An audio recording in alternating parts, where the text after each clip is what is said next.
Let's stay with devolution and money matters, and women members of parliament representing the counties, those we know as women representatives, now want control of at least one type of devolved funds to ensure they have some way of exercising power on the ground. KTN's Asha Mwilu is on that bit, and she found out the women reps want a kitty similar to the constituency development fund.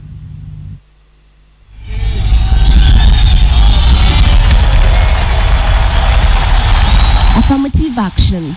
That's what the Constitution calls it. And thanks to it, Kenya can today boast of having 65 women MPs in the National Assembly, 19% of the 350-member House, and 18 women in the Senate, which is 26% of the upper house. Each county has a special member of parliament sitting in the National Assembly, the women representative.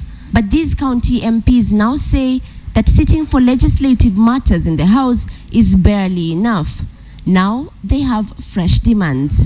So far we have made efforts to actually try to solicit funds from the national government.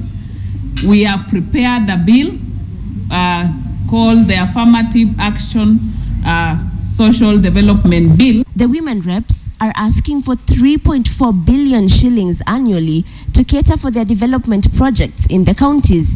We are looking into a situation of going to initiate very, very light industries.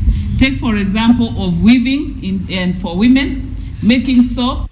But this proposal has already hit a brick wall. Last Thursday, Parliament's Budget Committee discussed their Affirmative Action Social Development Bill.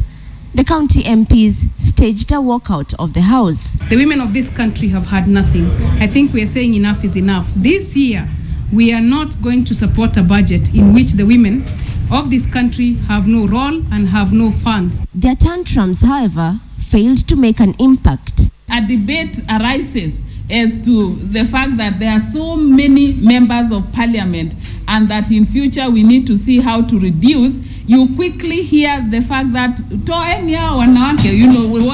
are they there in the first place?